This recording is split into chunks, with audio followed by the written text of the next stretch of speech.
All right, we are live, so I think it's a good moment to get started. So my name is Anisha, and I lead the research and legal action at Law for Palestine, and I'm a governing council member here. And I want to start by thanking our distinguished panel today, including Hassan Jabareen, Maren, Mantovani, Craig Mokhiber, and Ralph Wilde, and everyone who's listening in for joining us today. We're hoping to have about an hour of interventions followed by about 30 minutes of questions and answers. And I would request the audiences to drop their questions in the chat as we go through the interventions, and also to keep an eye out on the chat because my colleagues will be kindly putting in links to the conversations we're having. With that very, very, very brief introduction, I will get started and then pass it on to my colleagues one by one, introducing them as we move forward. So, as the title of the webinar explains, on this day 1 year ago, in its resolution ES 1024, the UN General Assembly endorsed the ICJ's findings from its advisory opinion of July 2024. The operational paragraphs of this resolution translated the conclusions of the advisory opinion into tangible asks, the key among them being a demand that Israel brings to an end without delay its unlawful presence in the occupied Palestinian territory, which constitutes a wrongful act of continuing character. And to do that no later than 12 months from the adoption of the resolution. The 12 months have passed. Israel's presence has expanded significantly and violently across the occupied Palestinian territory. The General Assembly resolution also articulated this withdrawal to include Israel withdrawing all its military forces from all of the occupied Palestinian territory, including its airspace and maritime space, evacuating settlers and dismantling parts of the apartheid wall from the occupied territory. The court and the resolution both address the question of reparations, calling for Israel to return the land and other immovable property and assets seized since 1967, and making reparations for the damage caused to because of the existence of the occupation. The resolution in the court addressed the Palestinian territory occupied since 1967, a framing brought to it by the General Assembly. But of course, the right of the Palestinian people to return to their original homes across Mandate Palestine is an inalienable right that is not incumbent on the resolution or negotiations. The court and the resolution also lay out other detailed actions for third states and international organizations, including embargoes, sanctions, and I know my colleagues will elaborate on this in their intervention, so I will not get into the details of the other asks. The advisory opinion in and of itself would have been exceptional, but it also came in the midst of a genocide being committed against the Palestinian people. And the General Assembly resolution, therefore, also took this into consideration and built on the provisional measures in the South Africa versus Israel case at the ICJ and called on Israel to comply with the provisional measures. A year later, this week, the Independent Commission of Inquiry on the Occupied Palestinian Territory, including East Jerusalem and Israel, concluded Israel is committing the crime of genocide against the Palestinian people in Gaza. This conclusion, of course, builds on the incredible amount of reporting done with great danger and legal analysis done by Palestinians, journalists, scholars, students, authors, civil society actors, and other UN mandate holders and international organizations. The genocide continues unabated. So what does this mean for the international legal order supposedly premised on the prevention and removal of threats to peace and for the suppression of acts of aggression and on respect for the principle of equal rights and self-determinations of peoples?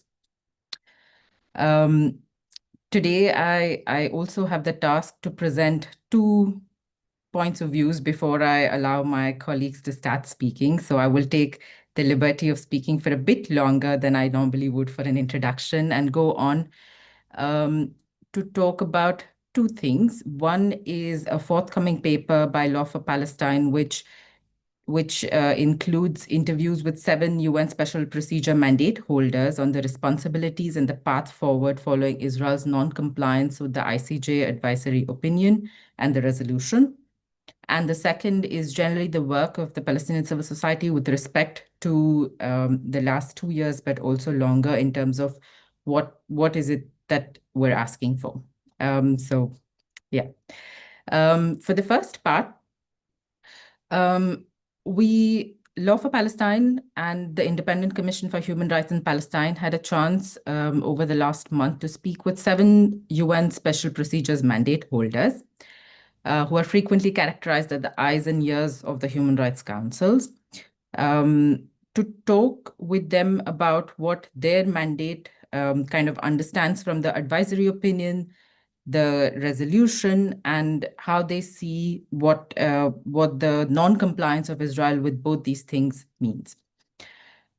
We spoke with the special rapporteurs on the right to food, adequate housing, education, cultural rights, violence against women and girls, and the occupied Palestinian territory, and the independent expert on the promotion of a democratic and equitable international order. So, a varying group of experts with different backgrounds and mandates. There was a broad agreement among all the interviewed special procedure mandate holders that the ICJ advisory opinion reinforces the positions that their respective mandates and therefore the Human Rights Council and generally the Human Rights Framework have been holding regarding the applicability of human rights law to the territory. And more importantly, that third states have legal obligations under international law to take concrete actions in the face of Israel's genocidal violence, unlawful occupation, and ever-expanding apartheid. And I say more importantly because it is the actions of the third states that have allowed and enabled Israel to continue with all of its international violations against the Palestinian people. It is the abject failure of third states in carrying out or complying with their own international legal obligations that have led us to the moment that we're in today in many ways. There was also a broad consensus amongst the mandate holders that political barriers posed the primary challenge to states in implementing these concrete measures. The entrenched opposition of the United States of America to any measure that might lead to an end of the occupation was pointed to by Special Rapporteur Rajagopal as one such barrier. Special Rapporteur Fakhri considered how racism has underpinned the responses of many Western states, both in terms of a frustratingly persistent belief that Palestinian lives are worth less than others and the racist bias inherent in Western political systems and orders more generally.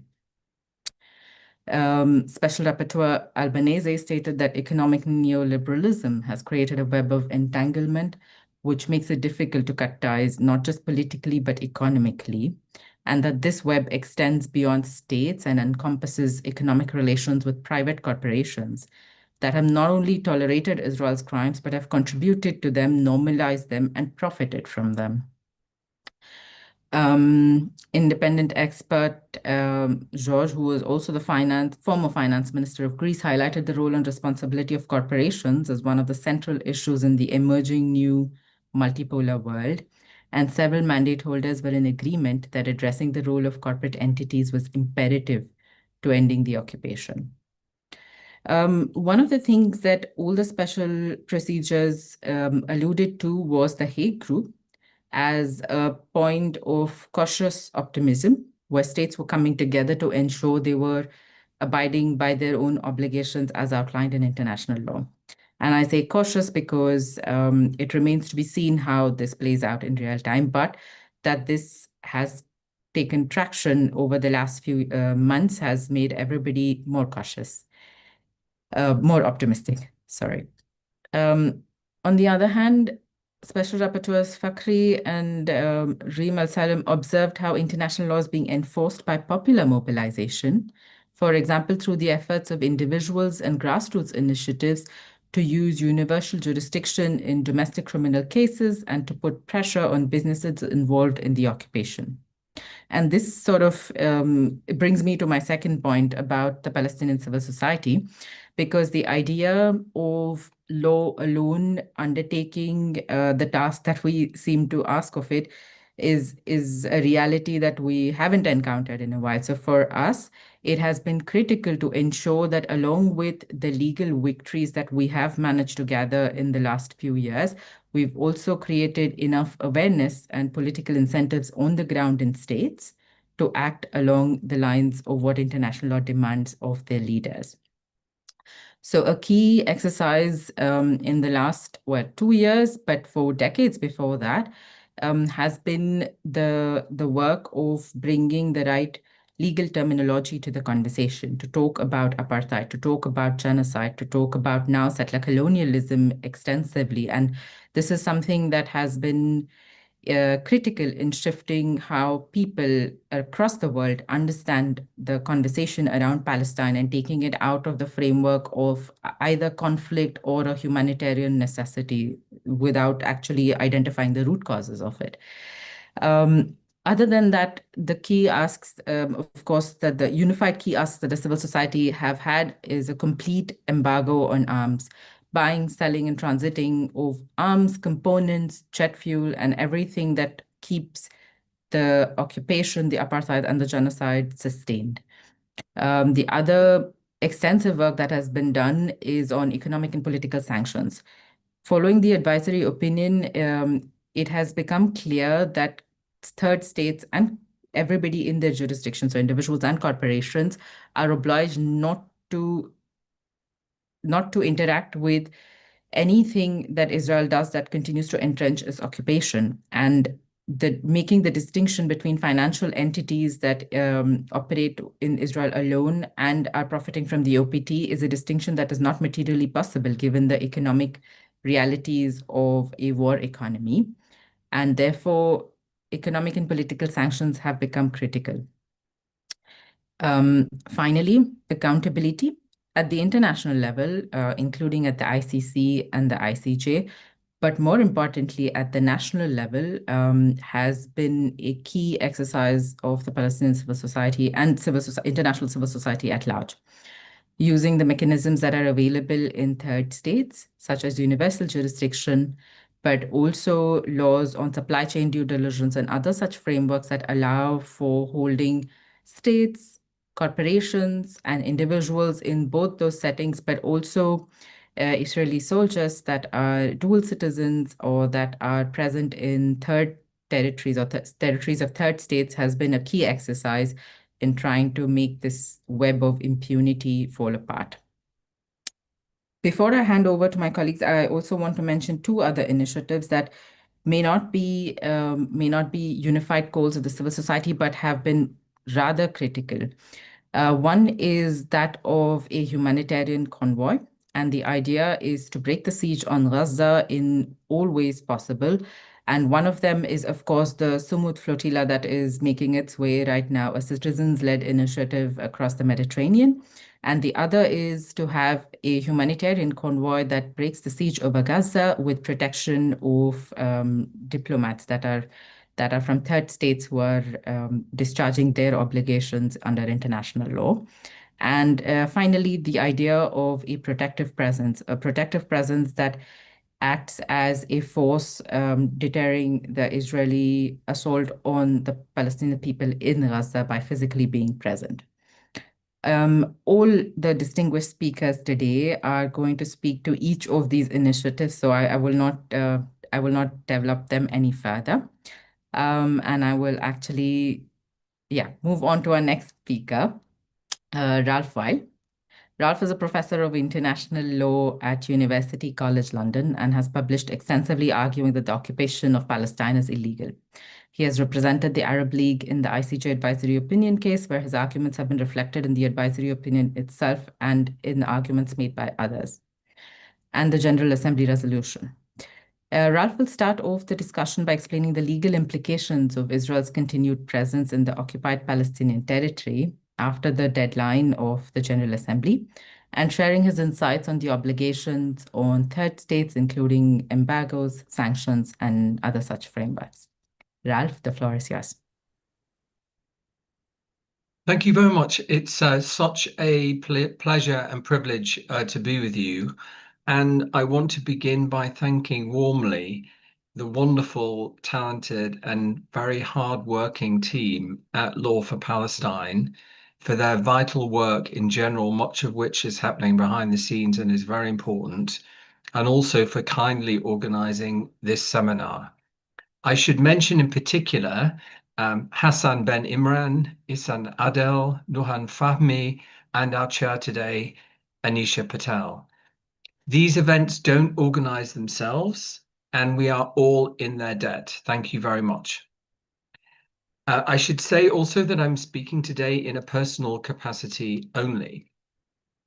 In the advisory opinion of last year, the ICJ adopted the position I'd advanced on behalf of the Arab League based on my academic publications, affirming a profound shift of approach to the situation in the OPT compared to that taken by Israel and most Western states, aligning things with the approach taken by the State of Palestine and many states of the global majority.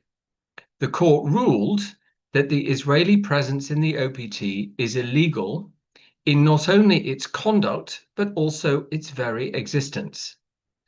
This landmark ruling was subsequently affirmed by a large majority of states in that General Assembly resolution, the anniversary of which falls today. As I argued and the court held, the Israeli presence in the OPT is illegal as a violation of the legal right of self-determination of the Palestinian people and the legal prohibition of annexation through the use of force. As a result, it must end as rapidly as possible. That's what the court said, and the General Assembly gave Israel the 12-month deadline that expired today. As I argued for, well, it expires today, the deadline is set for tomorrow. As I argued for Bolivia before the court in this year's advisory opinion case, a necessary implication of the ruling that Israel's presence is illegal is that Israel lacks any entitlement to do anything in the OPT on whatever basis.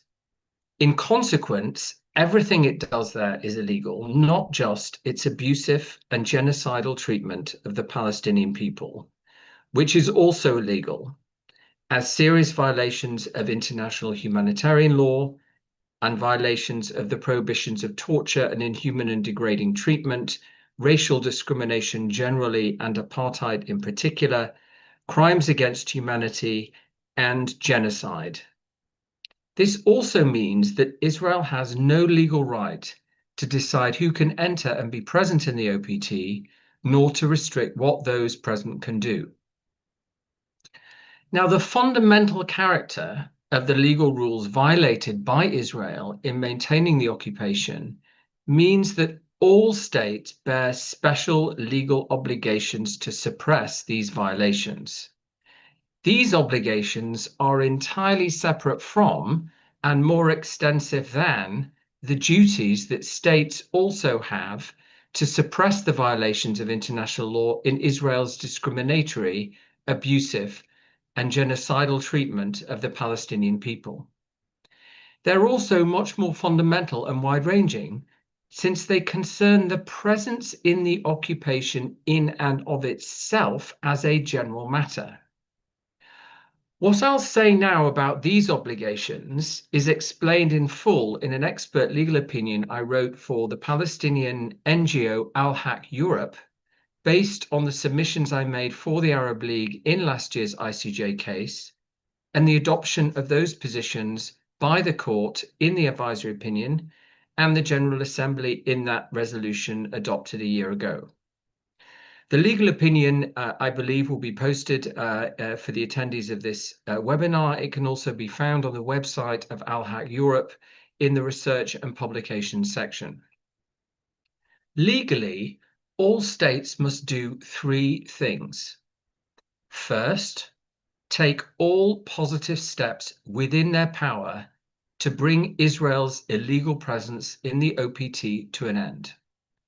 This requires full spectrum, complete sanctions against Israel and individual Israelis. Second, not to recognize the illegal presence as lawful. Third, not to aid or assist in maintaining the illegal presence. This is distinct from the more generally applicable, narrowly relevant rule from the international law of state responsibility which covers any violations of international law, not just those of fundamental rules, where all states must not help illegality conducted by other states when the purpose for the help is to enable that illegality. The issue here is different.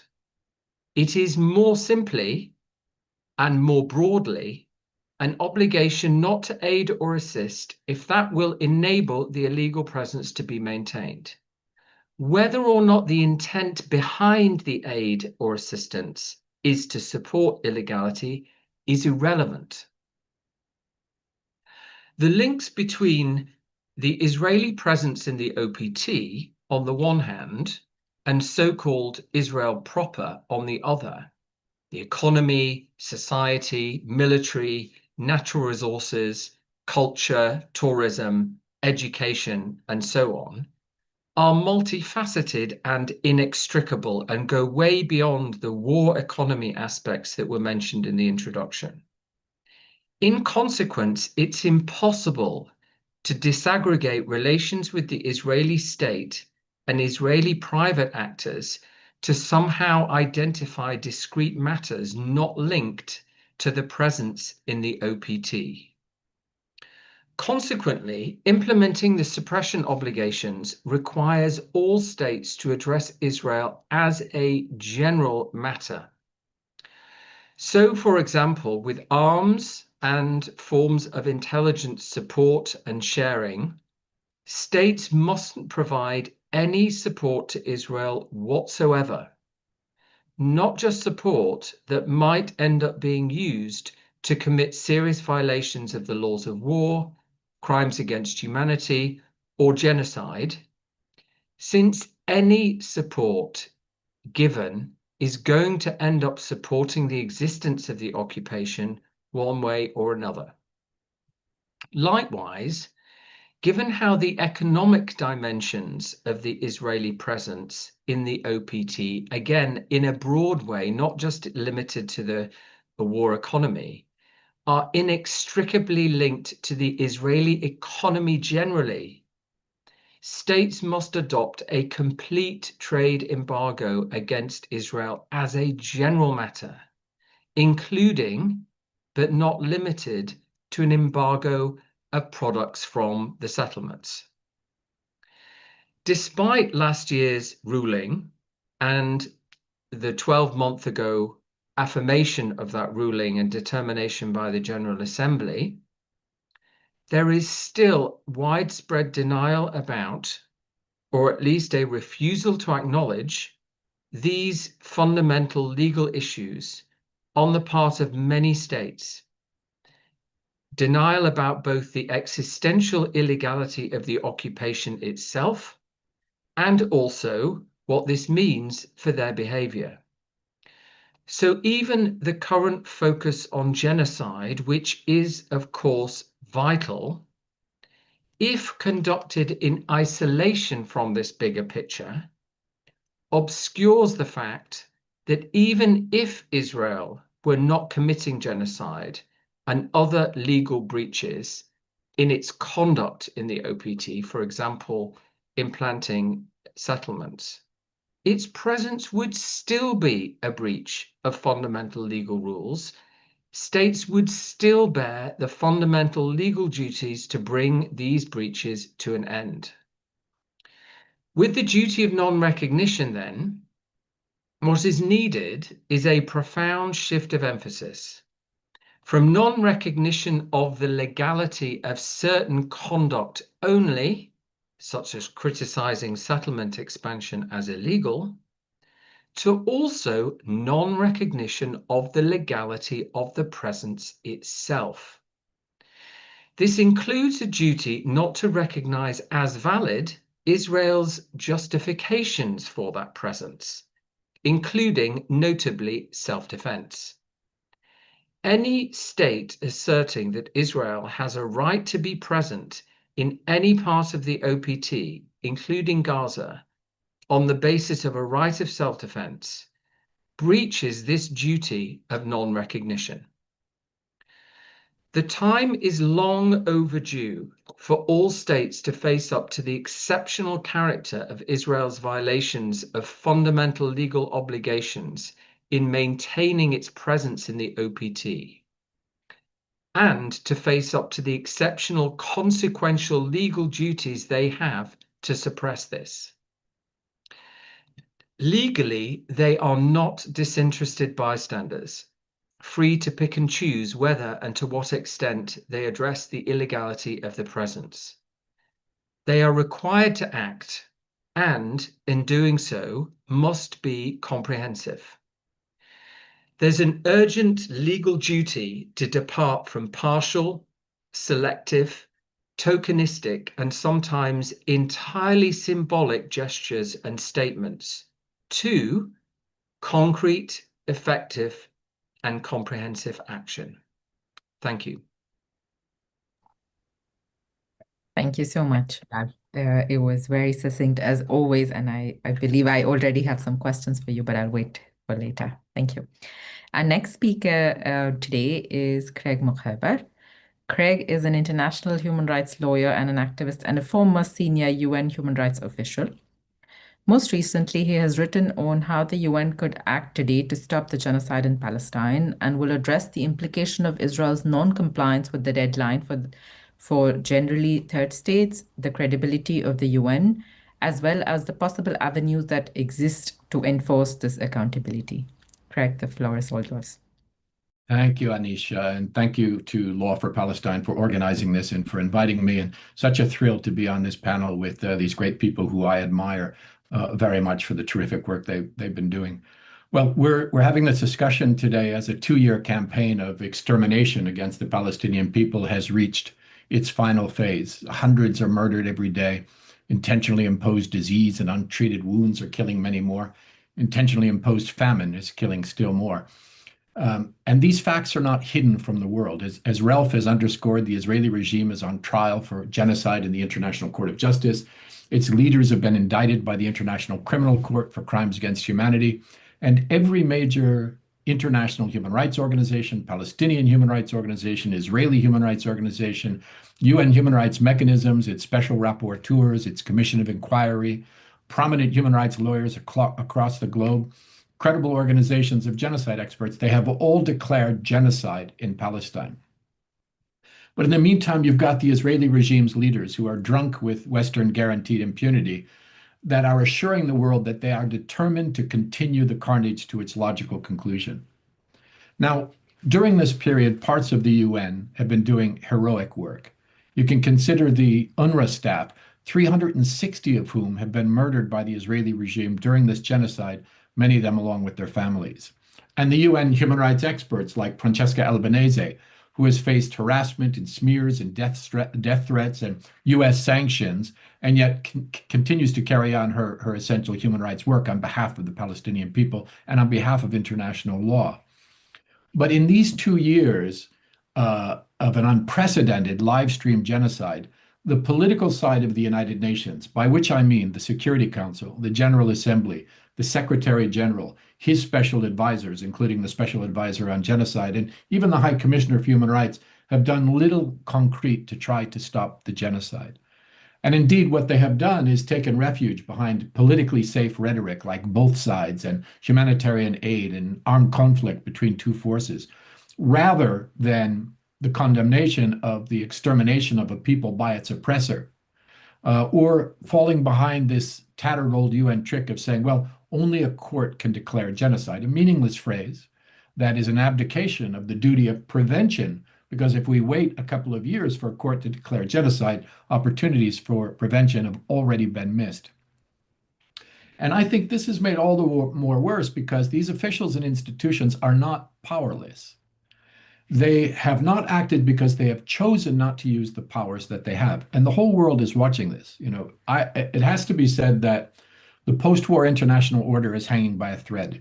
The legitimacy of international law, of international institutions like the UN, international diplomacy, all of that is also on trial alongside Israel.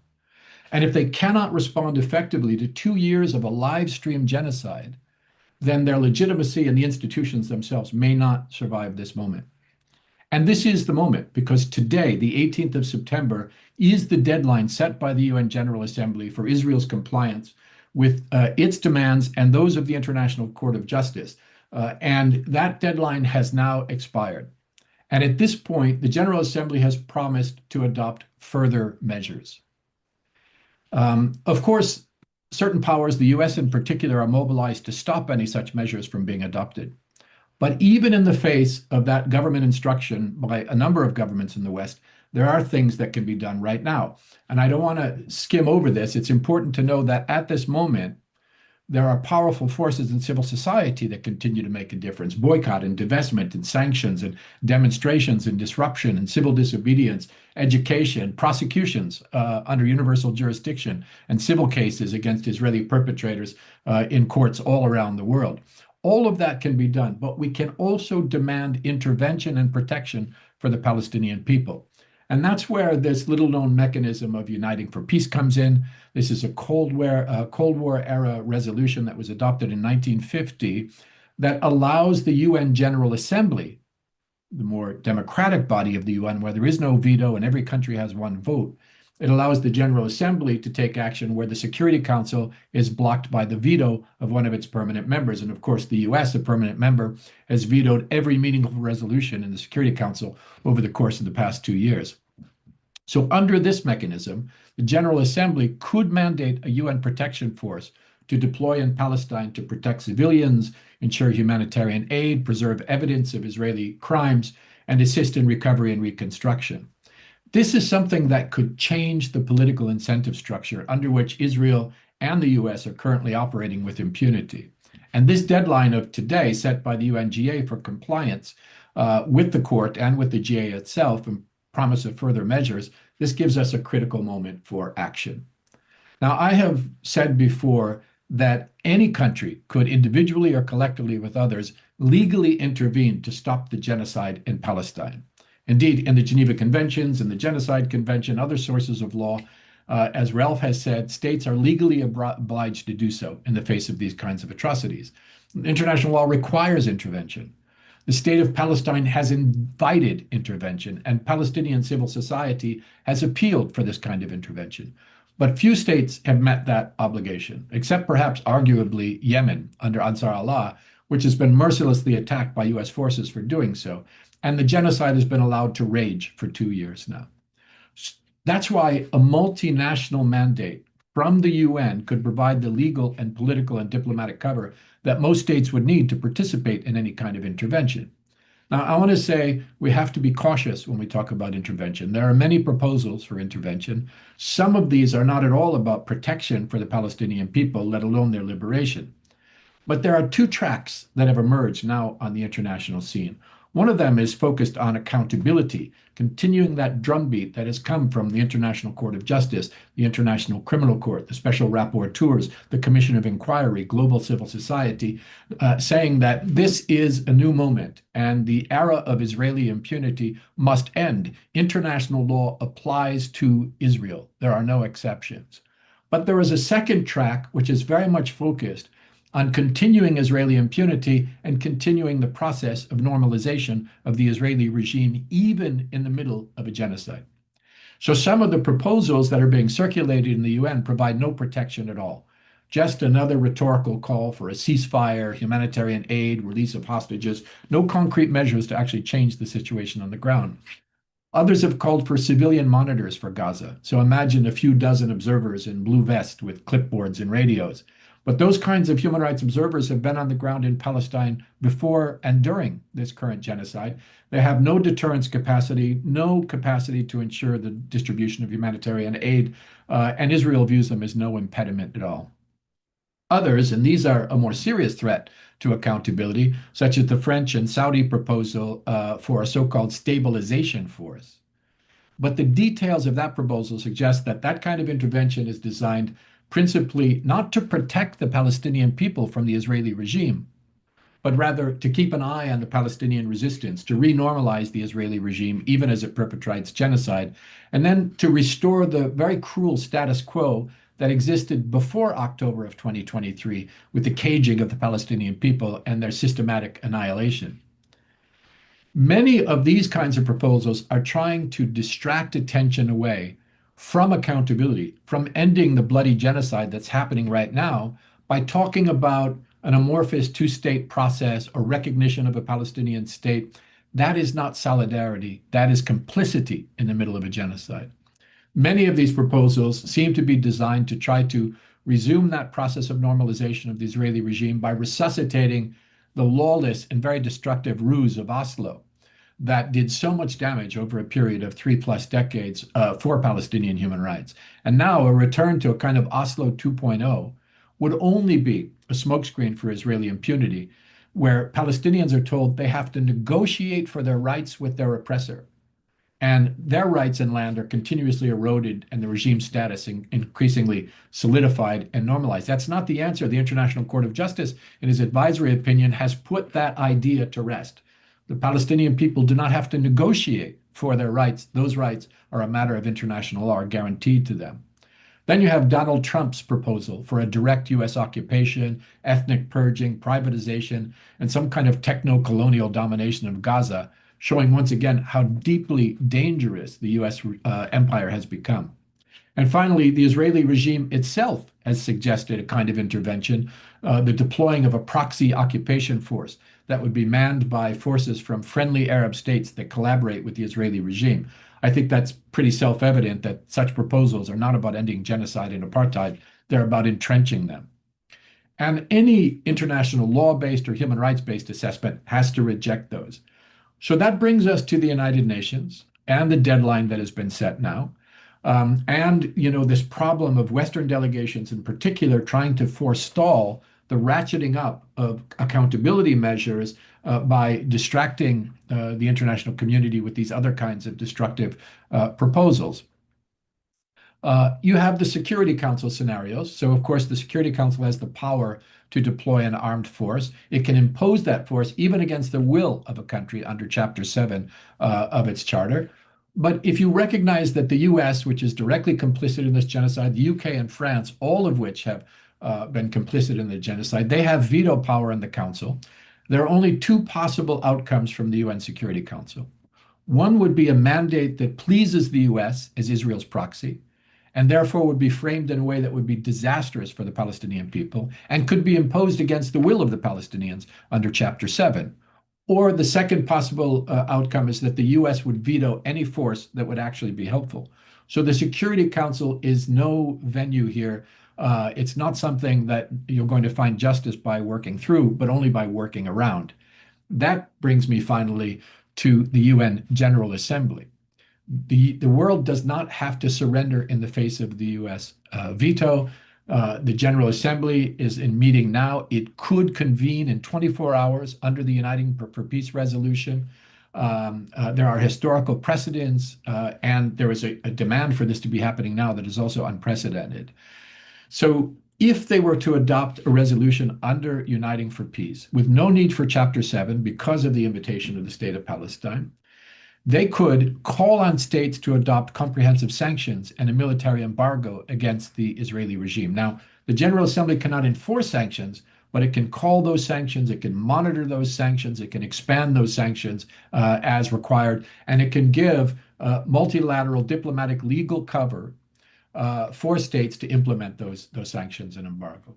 Secondly, they could decide to reject the General Assembly credentials of Israel, as was done by the General Assembly in the case of apartheid South Africa, further isolating the regime. They could also mandate an accountability mechanism, like a criminal tribunal to address Israeli war crimes, crimes against humanity, apartheid, and genocide. Now, again, they couldn't compel participation because they don't have the force to do so, but let's face it, no international tribunal really does. But they could have those proceedings and deal with the very large number of Israeli perpetrators that cannot be covered by other judicial options. Fourthly, they could reactivate the anti-apartheid mechanisms of the UN to deal with Israeli apartheid. And then finally, the big ticket item here, they could mandate an armed multinational UN protection force to deploy to Gaza, acting under the request of the State of Palestine to protect civilians, to open entry points via land and sea, to facilitate humanitarian aid, to preserve evidence of Israeli crimes, and to assist in reconstruction and recovery. All of that could be done with a two-thirds majority by the General Assembly. It's been requested by the State of Palestine. No Chapter 7 powers are needed to do it. And very importantly, as affirmed by the recent World Court advisory opinion, Israel would have no legal right to refuse, to obstruct, or to influence the mission. The court has affirmed that Israel has no authority, no sovereignty, and no rights in Gaza or in the West Bank. It's a very simple process. It can be convened in 24 hours. There are precedents in 1956. The General Assembly, using Uniting for Peace, mandated and deployed the UN Emergency Force, UNEF, to the Sinai at the height of the crisis in the Suez. Now, of course, the US and the Israeli regime will use every available power that they have to try to prevent, first, the securing of the two-thirds majority, try to water down the text, threaten states to vote no or to abstain, or to obstruct it once it is adopted. And we know that the current US government is not beyond unlawful action, including sanctions on behalf of the Israeli regime, as it is imposed on the International Criminal Court and the Special Rapporteur and others. But a majority of states, a supermajority of states that stays the course in the face of this pressure from the United States and from Israel and its allies could deploy this force. The demand for it is unprecedented. There's a global movement of civil society that, as we speak, is demonstrating in front of the UN and in capitals all around the country, demanding just this course of action. The demand is for the diplomats in Turtle Bay to make these decisions under the glare of public exposure, where every state will have to vote for or against a force to protect the Palestinians from genocide as that genocide is occurring. No state will be able to hide behind the US veto. They will be exposed in the positions they're taking, exposed before the global community, before their own people, before the United Nations, if they reject these options.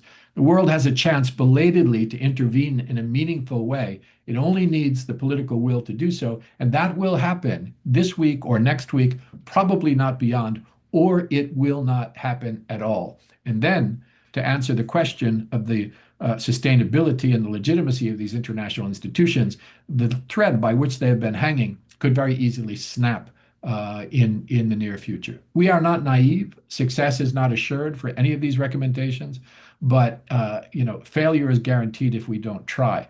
And when you realize that Palestinian lives are at stake, but also that the legitimacy of the entire international system is at stake, this is the time to make those kinds of bold decisions. And that's what we're hoping for today. I'll stop there.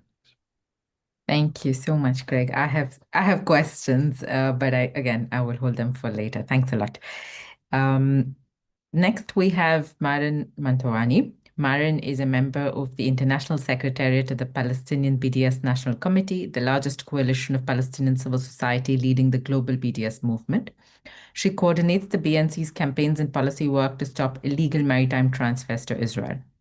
She is also the international outreach coordinator of the Palestinian anti-apartheid wall campaign, Stop the Wall. Maren will shed light on the impact of the last 2 years, especially on Palestinian communities in the West Bank, building on the recently released report by Stop the Wall, and provide an analysis on behalf of the BNC on the last 2 years and the way forward. Maren, the floor is yours. Thank you. And thank you for organizing this and so many other panels and events. And thank you for the confidence in me that in 10 minutes I'm able to both talk about what has happened in the West Bank and on the international level. I'll try to do my best to at least bring some top lines across here. And starting from an actualization, actually, an update on the report that we released in December last year on the impact on the West Bank of Israel's policies since October 7. And what was very clear is that Israel's policy in the West Bank in the shadow of the horrific genocide in Gaza has been one of cementing annexation, ethnic cleansing, and the ghettoization of the Palestinian population there. Or what in January this year, the Israeli Defense Minister Katz called applying the lessons from Gaza to the West Bank. And evidently, disclaimer here, nothing started on October 7. It is all an acceleration of the policies that started in 67 in the West Bank or in the OPT, and evidently a continuation of all the policies that started in 48 during the Nakba. But what we've seen in specific in those almost 2 years is that in the rural areas of the West Bank, the ethnic cleansing of the communities has dramatically accelerated. When we issued our report in December 2024, we were talking about 41 rural and Bedouin communities that have been entirely or partially erased. Today, we're already talking about over 70 communities that have been totally displaced. Only yesterday, Khaled Dabba in Masafa Yatta has been the latest of those communities completely destroyed. And each and every community in the rural areas is under attack. With a relatively renewed system, where the pastoral settlements that Israel has created over the last decade have become literally the barracks of settler militia that today spearhead the ethnic cleansing and are only backed up by the Israeli military that so has their way free and can concentrate on the genocide on Gaza. Refugee camps, the other aspect of Palestinian society in the West Bank since Operation Iron Wall started in January, are under continuous attack. Israeli military is still in the camps in Jenin and Tulkarem. It's destruction and displacement. And in the cities and towns, what Israel very lately now has started up beyond the raids as well inside what is called Area A. It's an increasing phenomena of arrests and attacks on the mayors. Just in the last days, the mayors of Jerusalem, Jenin, and Bethlehem have been arrested or attacked. And it's really an attempt to recreate again the system of villages leagues that Israel had developed in the 80s, trying to impose Palestinian collaborators to run the cities. Looking at this whole spectrum and finalizing Israel's system is the wall and currently around 1,000 gates and checkpoints across the West Bank to enclose Palestinians in ever tinier ghettos. Over the last 24 hours, 79 gates have been erected newly, and it continues like this.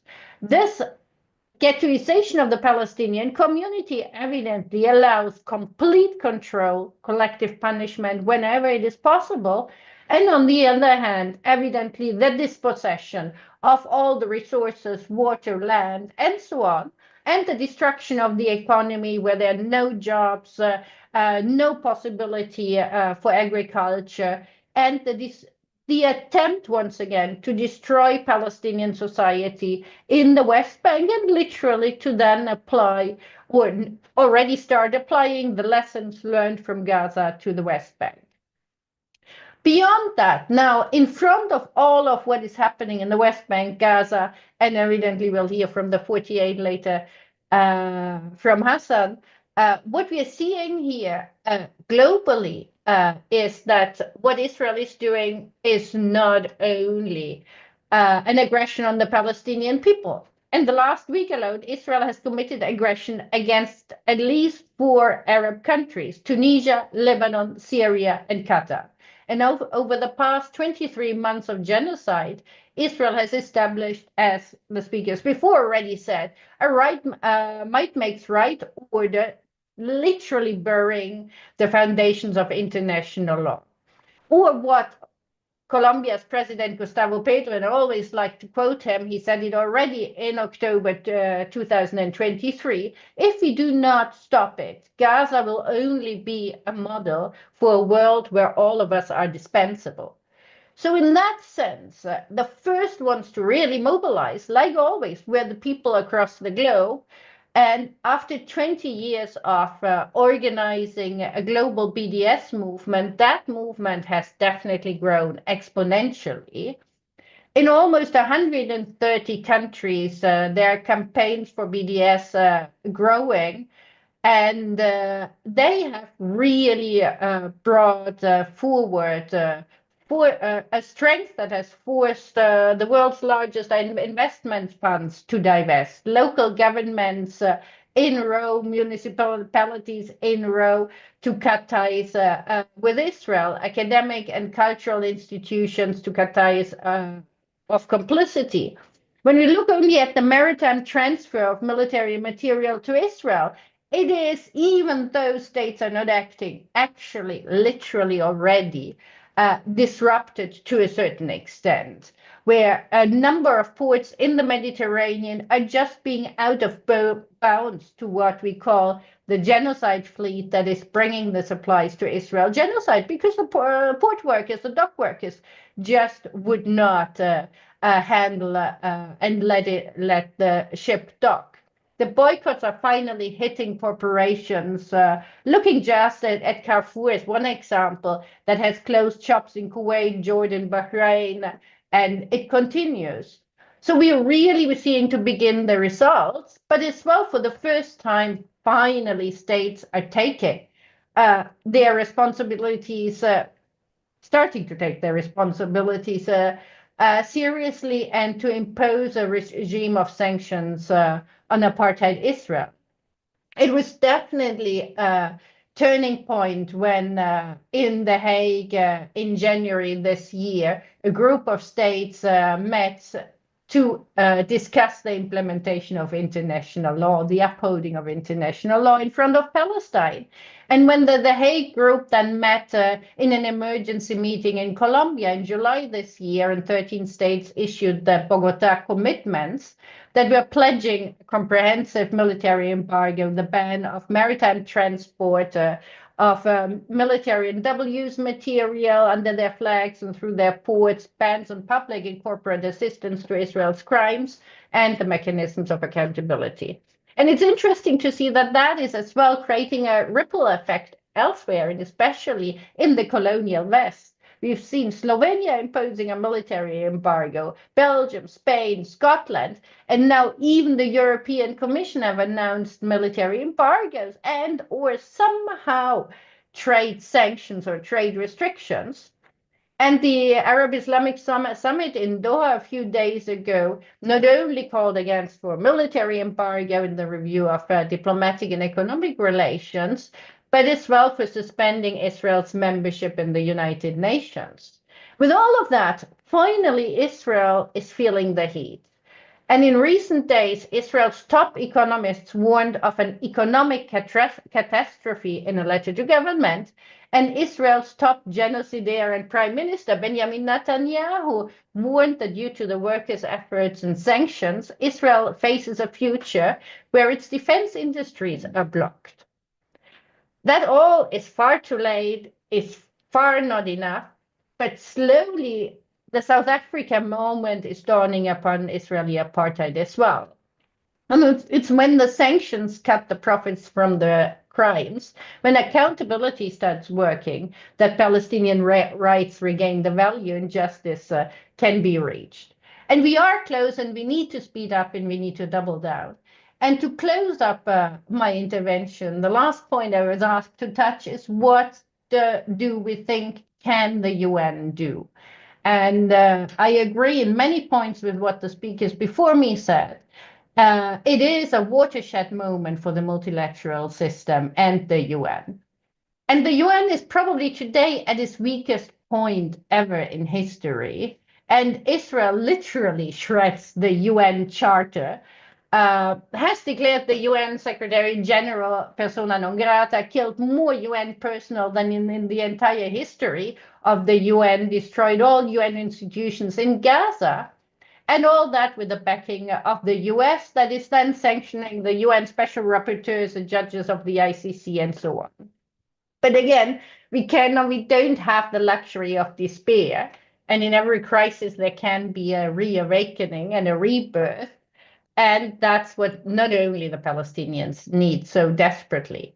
So I guess the key point, what the UN can do, or key points, is first and foremost, kick Israel out of the UN, suspend the credentials of Israel from the UN, just as it has been done with South Africa. They do not have any place in the UN.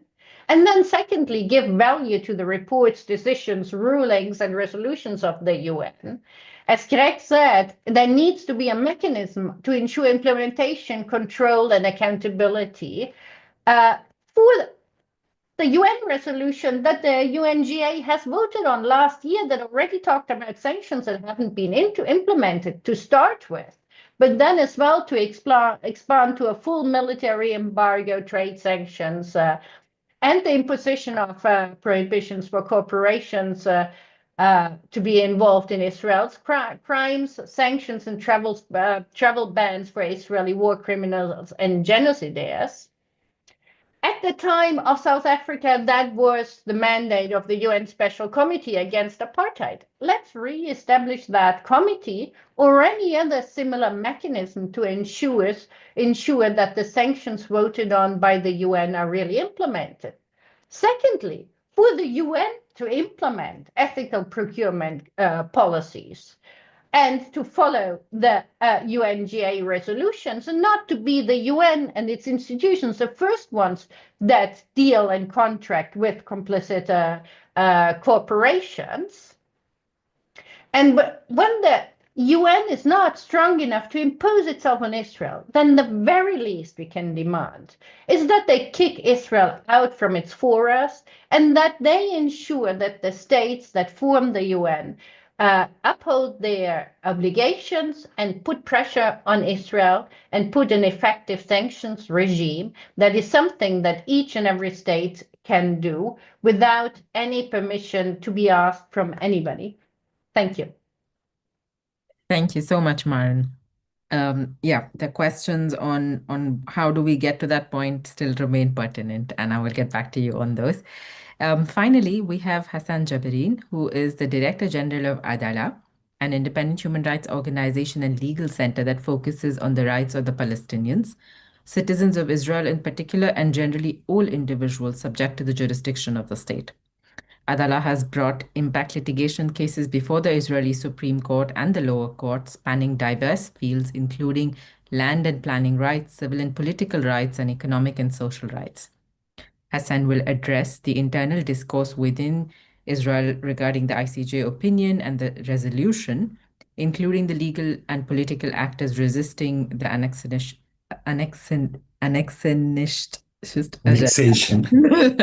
Sorry.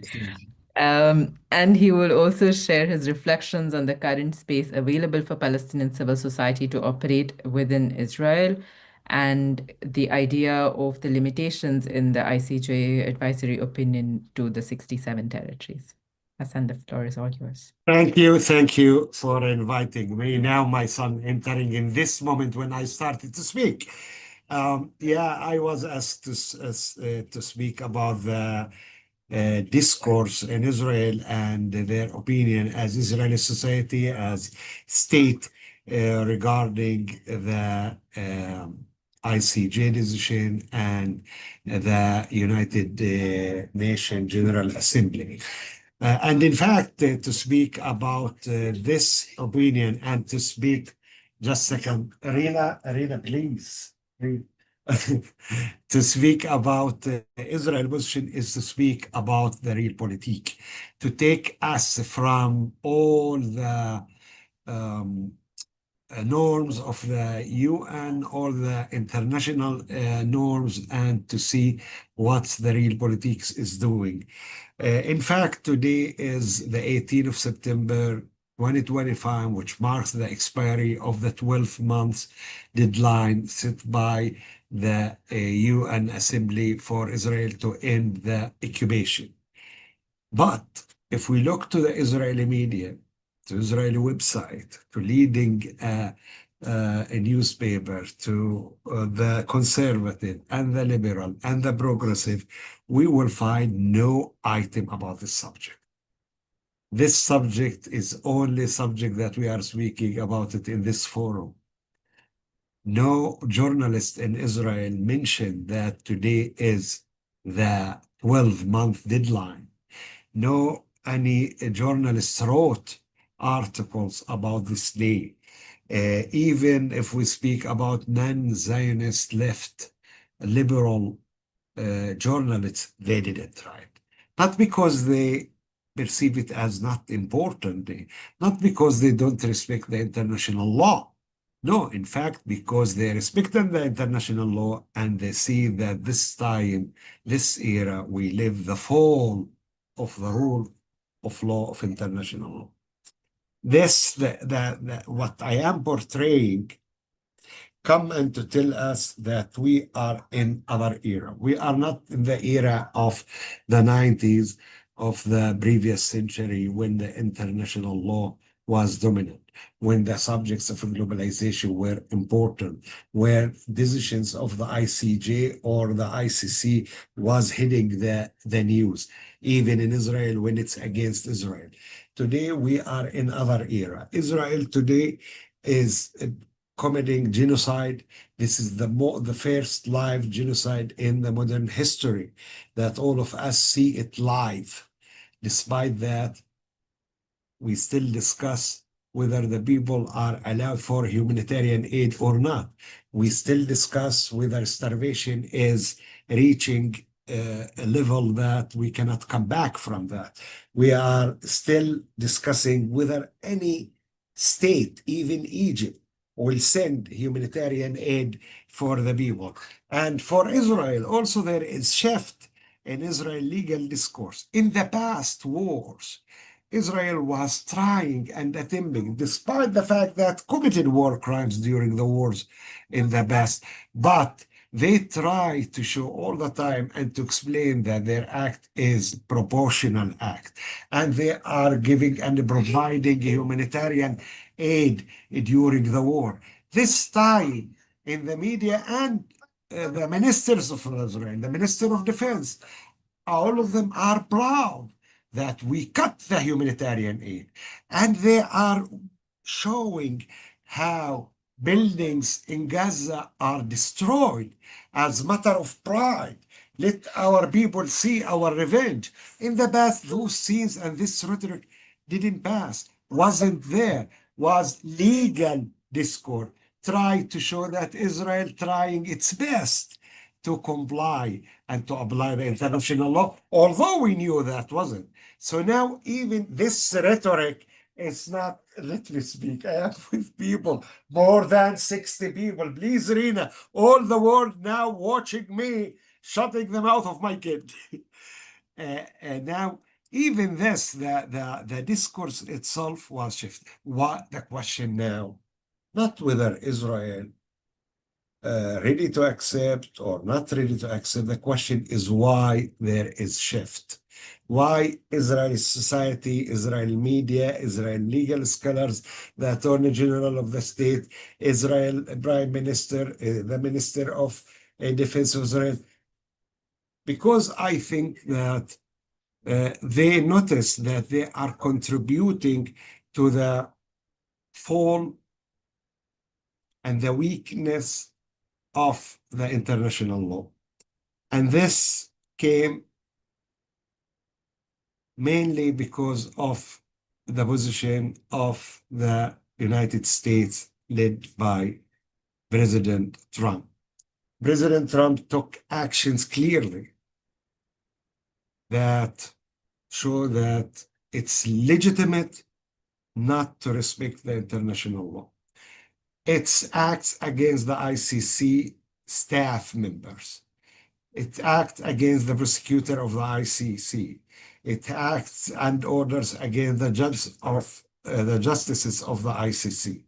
It acts against also the rapporteurs on the OBT, that she's not allowed even to enter US, and outlawing Palestinian organization, justifying outlawing UNRWA. and closing UNRWA. All of those acts empower Israel not to give weight, serious weight, to the rule of law of international law, and not even to listen to that. And today we notice that any small decision in the White House could lead the Israeli media, but decision of the ICC, maybe not.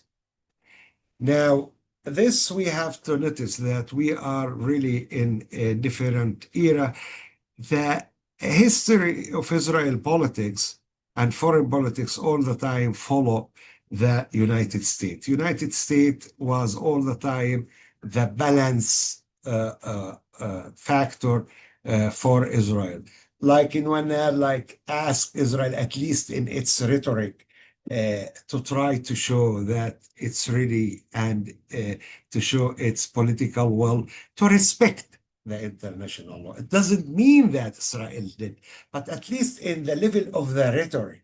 Now, US, in fact, punishing donors if they will assist the ICC, punish donors if those donors continue to donate to organizations that work with the ICC.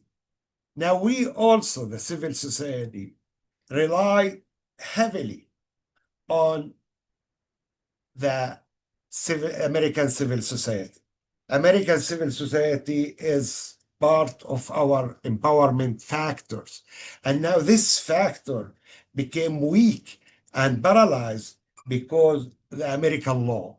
The American law also internally prohibit donors, funds, American organizations, human rights organizations to continue to cooperate with organizations that Trump declared that they are illegal. For example, today we have the 3 Palestinian organizations that they were outlawed. Now, this order put sanctions against American organizations who will cooperate with those organizations. So now we are losing this power.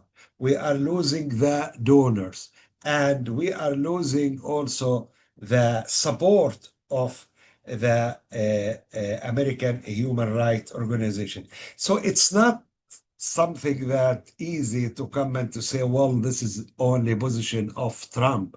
The position of Trump changed the law. The position of Trump changed the law of the empire. Now, regarding to the Israel politics, all the time Israel politics rely and give weight to American positions. Israel rely heavily in the support of United States. Israel looked to the politics of United States as the main politics that must respect and follow. United States is the empire that empower Israel to continue in its war.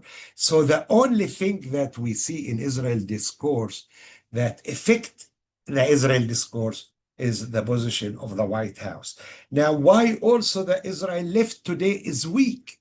The Israel left is weak politically because all the time the only thing that they rely on is the position of the US. Position of the US was all the time historically in the left side of Israel governments. So, for example, if Israel government want to expand the settlements, US say, well, control yourself, don't expand the settlements. US was the first to tell Israel, you have to accept the two-state solution. Now, today we have a new government, a new house in the White House, which is extremely right-wing in Israel-Palestine issues. It's more right-wing than more than half of the Israeli Knesset.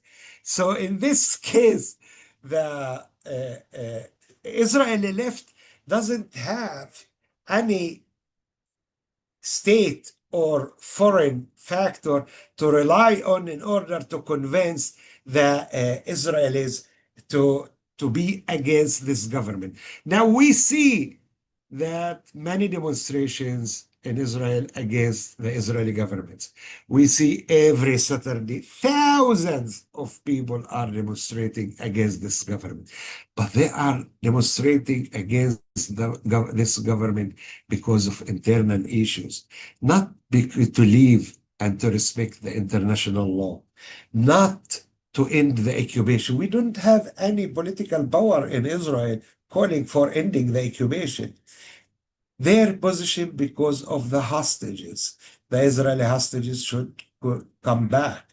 This is the main matter for them, not in the occupation. In fact, the majority of the Knesset today, they are for the annexation. They are at the same time demonstrating against Israeli government, but at the same time, the majority with the annexation, meaning the majority of Israel for the continuation of the occupation. Now, Israel position can tell us a lot about the status of international law today. Now, generally and legally, what's the official legal position of the Israeli Attorney General regarding ending the occupation and the decisions of the ICJ and the decision of any tribunal, UN tribunal for ending the occupation? They are saying first that this is political decision. There is also agreement between Israel and Palestine. Any foreign intervention is intervention against the peace and against the negotiation. There are two parties, relevant two parties in this struggle, the PLO and Israel government. Israel government and the PLO signed Oslo Agreement. And Oslo Agreement decided that the end of this conflict will be through the negotiation. Thus, any international intervention is illegal. Any international intervention against the political will of the two peoples. Any international intervention is against the peace. Second, they argue that the West Bank, Gaza, and East Jerusalem are not occupied territories, are disputed territories between two people. Two people has two different claims, competing claims, and should be respected. All the international community must respect Israeli claim. Israel has serious religious, historical claim on West Bank, East Jerusalem, and Gaza, and perceive it as part of Eretz Israel, Great Israel, and part of historical Israel. Now, regarding the borders that this decision, the UN decision and the ICJ speak about it, the Oslo Agreement doesn't speak about borders. So to focus on 67 borders is against the agreement that has status, international status. Oslo Agreement has international status. And Oslo Agreement doesn't speak about borders, speak about issues, speak about Jerusalem as subject and issue, speaking about Palestinian refugees, speak about West Bank, speak about Jericho, speak about Gaza, but not speaking about borders of 67. This is something against the agreement and the international treaty between Israel and the Palestinian Authority. Now, of course, the ICJ has different position. In the advisory opinion regarding the wall, the ICJ made it clear that Oslo Agreement is not above the international law. And the Oslo Agreement cannot suspend the international law. Oslo Agreement and agreement between the two parties is not above the right of self-determination of the Palestinian people. The right of self-determination of the Palestinian people cannot be suspended through any treaty between the two parties. This is why the international law continue to perceive the borders as 1967 and the status of the OBTs as OBT. And I will stop here because I see Anisha want to say, Hassan, please. end here.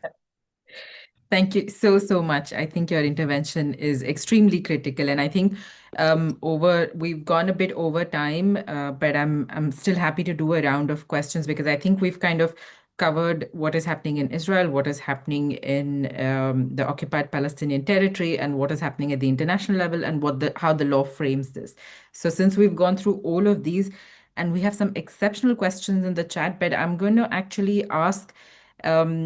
Perhaps a few questions from the chat and some questions directly to each, or a common question to all of you, because you've all addressed different levels of this conversation of what happens next.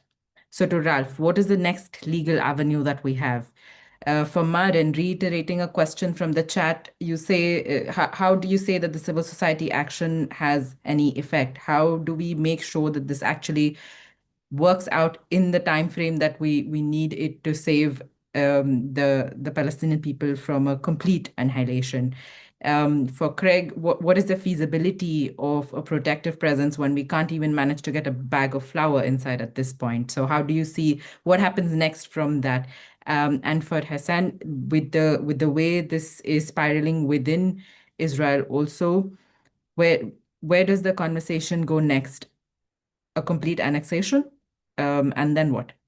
What happens to the Palestinian people in Israel proper? So we have a whole bunch of questions, but I will give you each maybe a minute to kind of talk about what happens next, and then we see how much time we have left after. Thank you. Ralph, would you like to go first? We don't lack clarification as to what is needed. The problem is the action being taken. And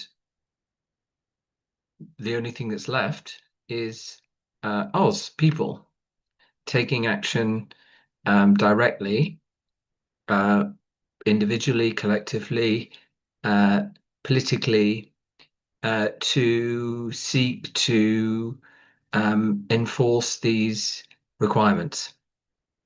And we all need to do more. And that's what's missing, as well as the actions by states.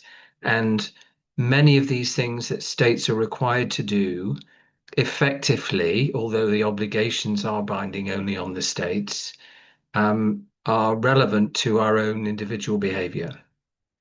And so we have to think about those obligations, the positive obligation to do everything within our power to bring these violations to an end, and then the negative obligations of non-recognition of the legitimacy of the presence and not providing any aid or assistance, and think about how in our individual lives and what action we can take positively and what things we are doing that we should stop doing to implement those requirements.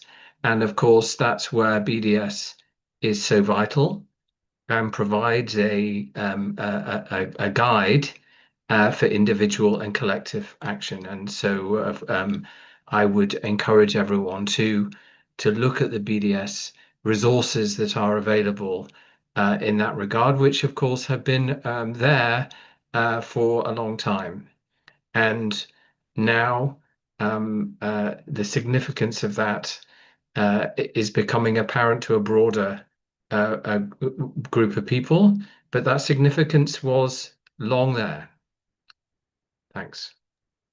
Thank you. And maybe I can just plug in over here. Law for Palestine is working on a strategic litigation toolkit, and using law in combination with mass mobilization is something that we're kind of trying to articulate better with partners who've been doing this for very, very long in different national jurisdictions to ensure more enforceability at that level. So that's one from my side. Craig. Yeah, well, you asked me about what's next and the feasibility of the proposal to deploy protection, and I will start where Ralph finished in saying that the same logic behind BDS, which has to continue, which has to escalate, if anyone is waiting for one of the 193 governments or the UN or any international institution to save Palestine, on its own, they will be waiting in vain. This has been made clear to us over 2 years of a live streamed genocide.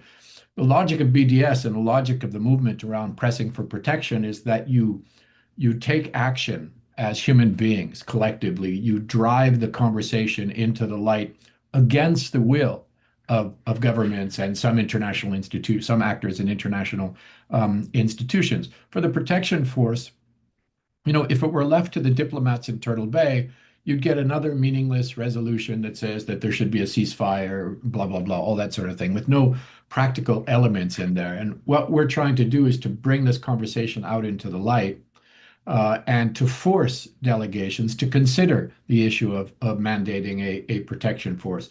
Now, can it be done? Yes, that resolution could be adopted. There are plenty of precedents for meaningful resolutions on Palestine being adopted with a super majority. The United States, Israel, a few Pacific Island dependencies of the US, and an occasional far-right regime may vote against, but most of the world votes generally in favor of these resolutions on Palestine. So that could be done. The precedent is there, it's lawful, and so on. Then could the thing actually deploy? Well, you have to imagine a multinational force made up of, contingents from who knows, from Spain and Slovenia and from Colombia and Brazil and from Malaysia and Indonesia and from South Africa, Namibia, Senegal, and so on, that then announces its arrival. It deploys by air, land, and sea. It's accompanied by international media. It's supported by all of the diplomatic means of pressure and avenues that are being mobilized by the states that have adopted the resolution to guarantee the safety and the admission, the non-obstruction of the mission. A global movement in civil society demanding it as well. It does not guarantee success, but what it does is it changes the political calculus. It changes the incentive structure for the U.S.-Israel axis. And even if it didn't get in immediately, even if it had to be pre-deployed by sea, pre-deployed by land in the Sinai, for example, while that pressure is ratcheted up, this is already a changed position. It is a proposal that will have a lifespan now of weeks. If the UN General Assembly does not act on this kind of a proposal, if it gives in to pressure to do something either meaningless or harmful to the Palestinian people, they will be, I think, writing the obituary of the international legal system in failing to act. We don't have to wait 6 months to make this judgment. We're talking about a matter of days. So that's what's happening now in the discussions at the UN. Those three tracks: inaction, negative action, or this positive action of a protection mission, of the denial of the credentials of Israel, of sanctions and a military embargo, criminal tribunal potentially, anti-apartheid mechanisms. All of that is about ratcheting up the pressure, increasing the isolation of the regime, and then holding the line for international law and international human rights, not continuing for another 80 years the tradition of Israeli exceptionalism and Israeli impunity. Thank you so much for that. Maren? Thank you. And my question was, or the question for me was about how do we make BDS work in the time frame that we needed? I guess nothing of what we've done was in the time frame we needed it. Otherwise, we wouldn't have been sitting there fighting for almost 2 years a genocide. But I do think or I don't think we have proof that this popular action is finally starting to develop into sanctions. And I think there are 3 main points that I would highlight here. First one, focus. Keep the focus on the campaigns that are working and strengthen them. Double down on what is already working. Don't try to invent every time something new, but try to strengthen what it is working.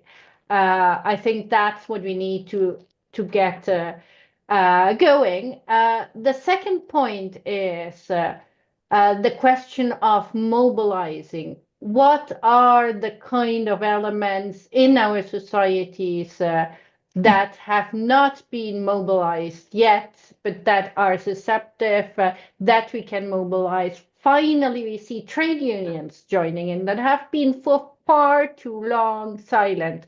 It was dock workers, the first ones that are actually were standing up and blocking the boats. But there are many more trade unions that if they would stand up and doesn't need to be a general strike, it would be beautiful. But at the very least, ensure that the workers that they are representing are not working or being obliged by their employers to work in production lines, in transports, in services, and whatever it is that aid and abet Israeli crimes, the genocide, apartheid, illegal occupation. And then I guess a third point for the BDS movement as a global civil society effort is how can we work strategically to strengthen those movements, to build on each and every victory that we have, so that we build that strength that we've done over the last 20 years, where we have finally now the discussion on the sanctions in our governments, in our parliaments, and at the United Nations. And I guess the very last point that I would say, don't despair. There's somebody saying we do not have the luxury of despair. We need to wake up every morning. And Rafif Ziad, a long time ago, did that poem where she was saying Palestinians are waking up every morning and teach their whole world life. And I guess we need to take that and wake up every morning and build our struggle with patience and with urgency at the same time. Thank you. And if I can build on what everybody has already said, because at the end of the day, this is a question of the international legal order as we know it as a whole. It's not something that will start or end with the Palestinians. Hassan. All the language that we are speaking now, the language of the law, the language of human rights, the language of international law, all of it was relevant to our discourse was developed after the Second World War, the Genocide Convention, the law of the occupation, 1949, 1948, and the Universal Declaration.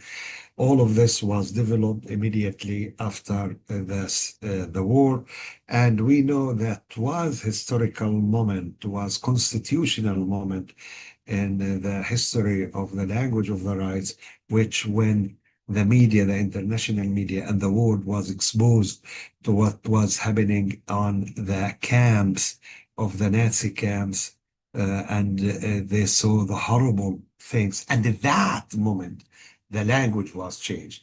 The concept of sovereignty of states was changed. The shift from protecting state to protecting civilians was changed in that time, that civilians became the matter.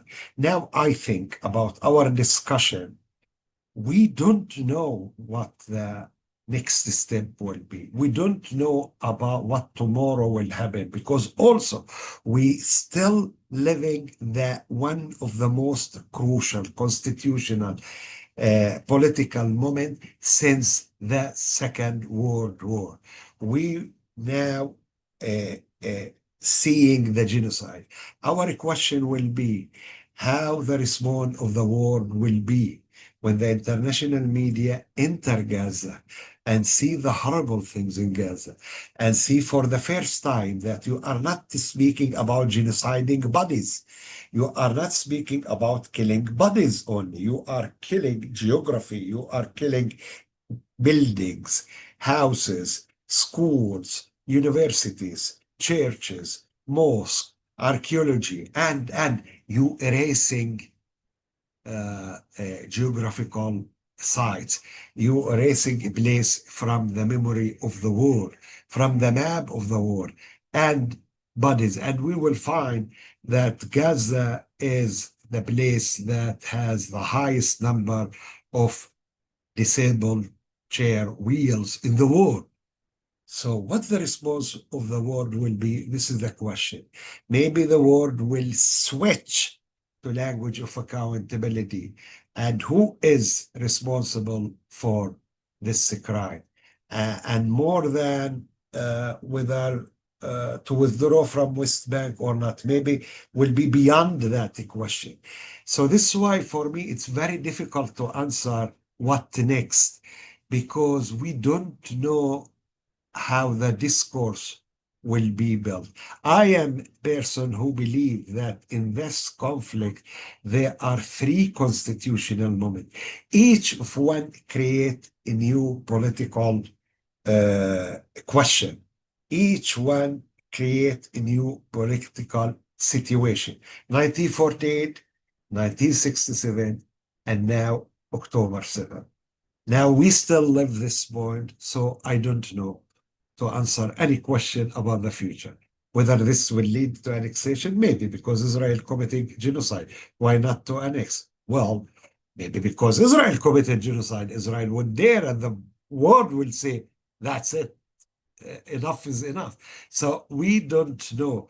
But what we know, and I believe that we are living one of the most historical moment in international law, that we are not sure about how the international law will be in the end of the war. We know in this moment that maybe we are in the era of the fall of the rule of law of international law.